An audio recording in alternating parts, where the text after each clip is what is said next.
Magandang araw, mabuhay! In this video, we are going to discuss the rules and regulations of Sport Arnis. By the way, I am Philip Rubin, together with my groupmates, Jonah May Basho, Florence Turbio, Romel Cuerdo, Irish Vivea Iscova, Jessa Bornales, Jam Martinez, Julian Torres, and we are the Group 5. These rules and regulations have been prepared by Arnis Federación International INC or IARNIS as standard in the conduct of local, national, and international tournament in Sport Arnis. This was presented to the IARNIS Board of Directors of 2015 for ratification and was subsequently approved. IARNIS reserves the right to propose changes, amendments, or revisions to suit the interest of the Arnis community and all its tournament and sport Arnis worldwide.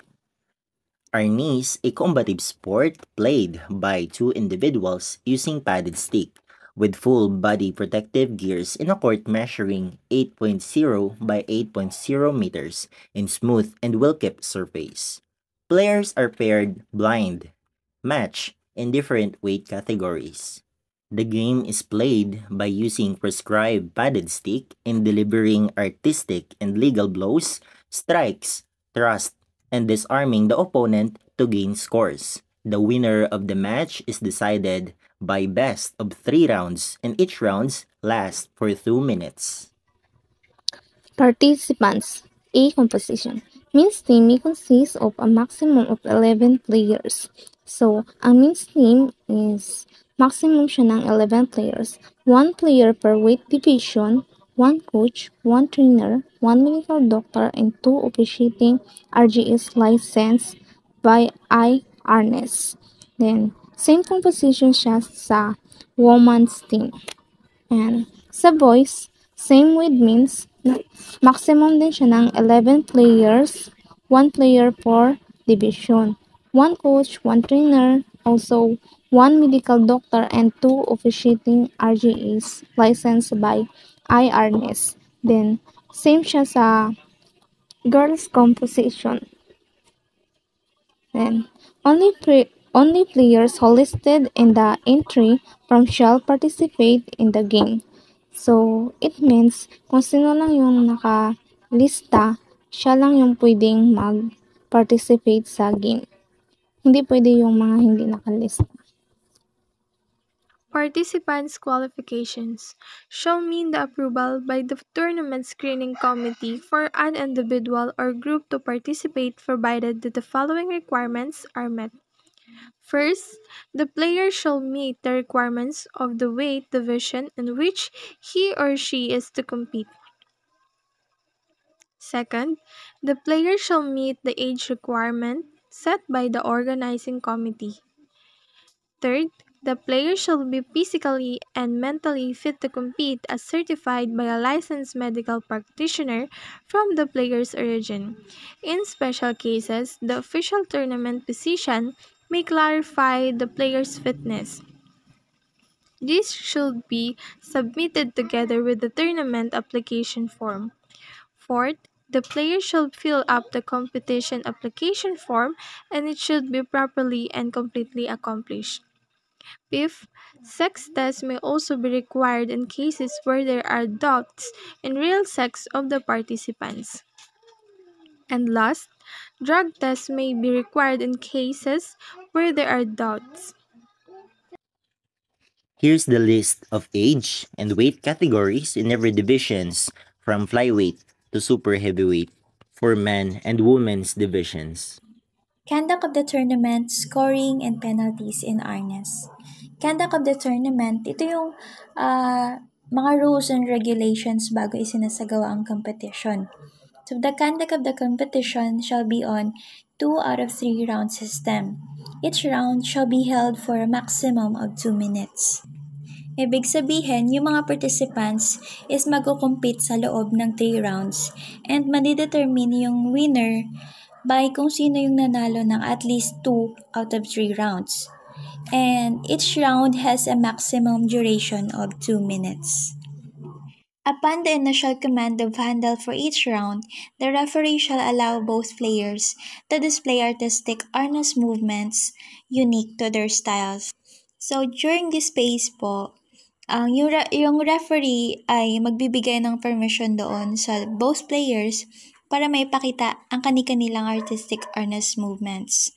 So, magkakaroon sila ng opportunity na ma-demonstrate yung kani-kanilang unique styles and techniques. The player must continuously perform artistic harness strokes depicting their styles whenever apart during the game. So, required yung mga player na patuloy na mag-perform ng mga artistic strokes. For example, yung strikes, blocks, spins, and footworks. At close stance, salutation is done by placing the right hand with the weapon pointing upward over the left chest while the left arm is at the side and is following by a nod. Ito yung tinatawag na pugay, which is yung right hand naka-place siya sa left chest na nakahawak ng harness stick pointing upward. Then yung left arm naman is nasa side following by a nod or a bow. Upon entering the playing area, players must do the salute to the officials together with the referee. Finally, salute must be given to the opponent. This shall be done before and after every game. Matching and pairing. Blind matching and pairing of a single elimination or knockout system shall be adopted in most cases where the number of participants will allow it. This shall be done at least one day before the tournament. Representatives from the respective teams concerned shall be invited to witness the matching and pairing. So, sa competition, ang matching and pairing system is ginagamit siya to determine the matchups between participants. And meron itong two main methods, which is the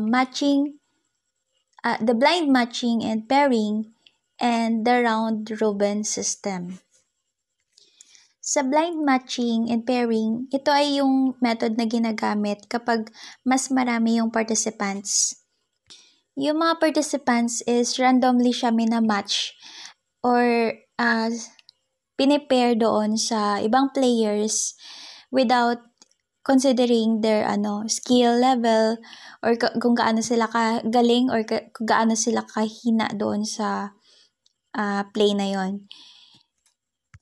So, sinasabing mas exciting itong method na to kasi hindi malalaman ng player ko or ng participants kung sino yung magiging kamatch nila sa competitions.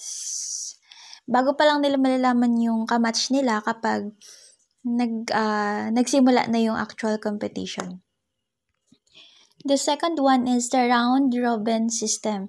Ito yung method na ginagamit kapag mas fewer yung participants or player or hindi feasible yung blind matching and pairing. Yung participants meron silang opportunity na makamatch yung other participants which is ka-same category nila. So parang mas fair ang laban.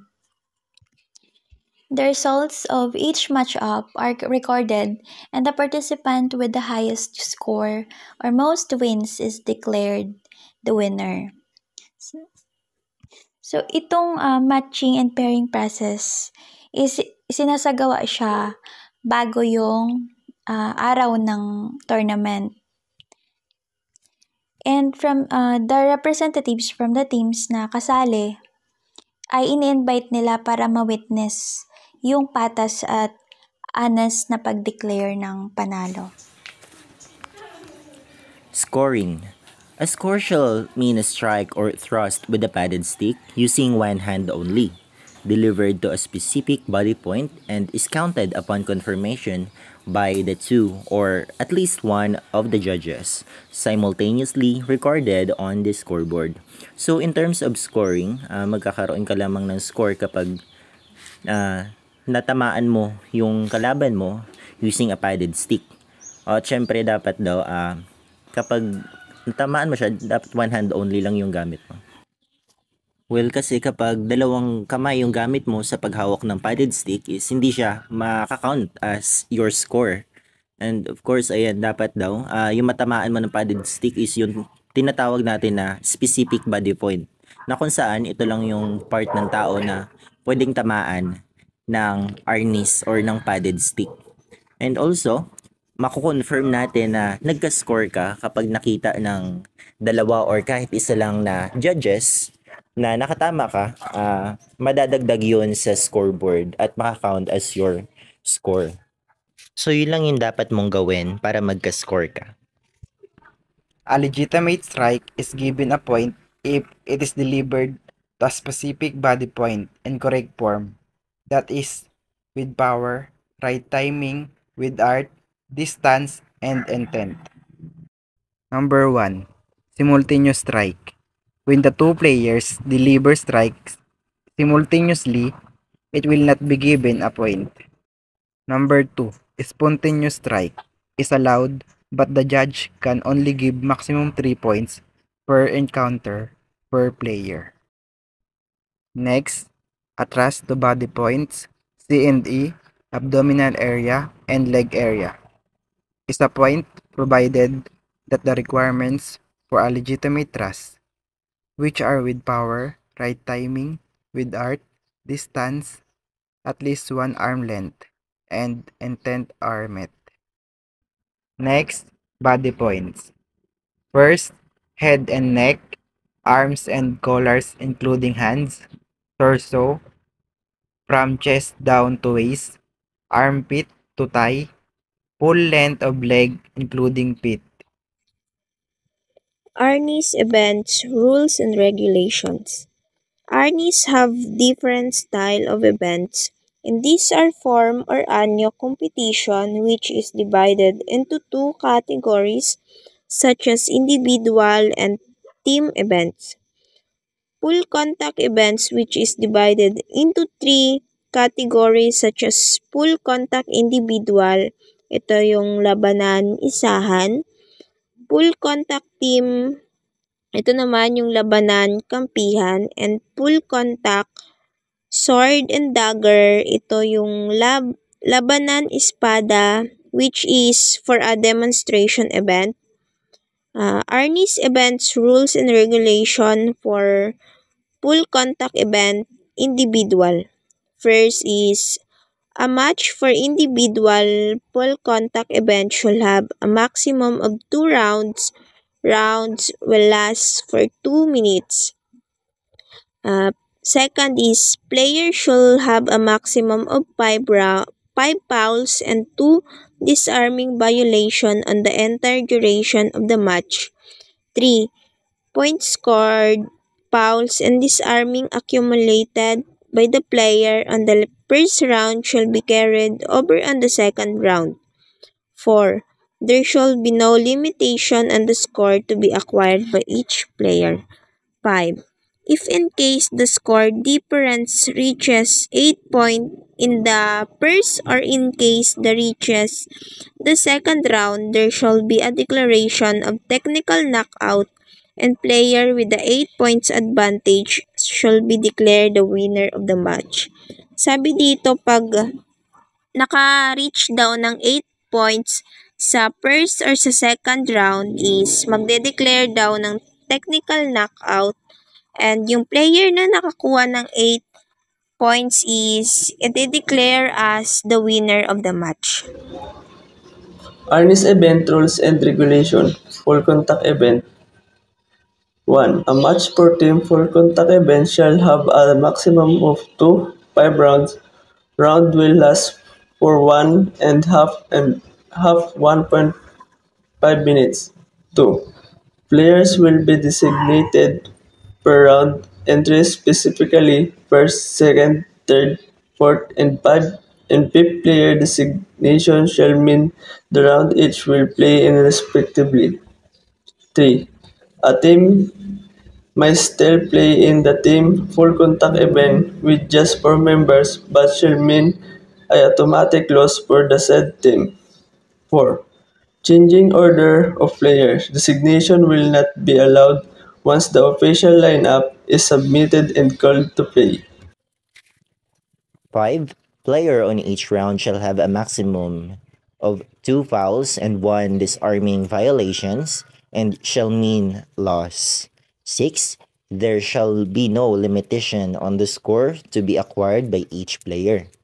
If in case the score difference on the specific round reaches 8 points, the player with the inferior score shall be declared technical knockout and shall lose the round to his opponent who has an 8-point advantage. 8.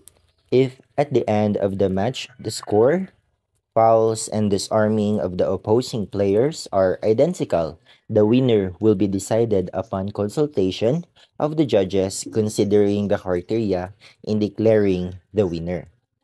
9. The team that wins 3 out of 5 rounds will be declared the winner of the match. The main rules are players must meet the weight requirements for their division. Mandatory safety equipment includes a helmet with face protector, gloves, chest padding, and groin protector for men. No kicking, punching, or takedowns are allowed. Only stick techniques are permitted. A player is disqualified if they are disarmed or drop their sticks 3 times in a round. Players have 5 seconds to execute a disarm, and losing one's weapon results in an automatic 1 point penalty. Matches consist of 3 rounds of 1 minute each, with the first player to win 2 rounds is declared the winner. Foul, Fouls including striking with excessive force, disrespecting officials or opponents, and using performance-enhancing drugs. So well done everyone. Thank you so much for listening. Salamat. Ingat po.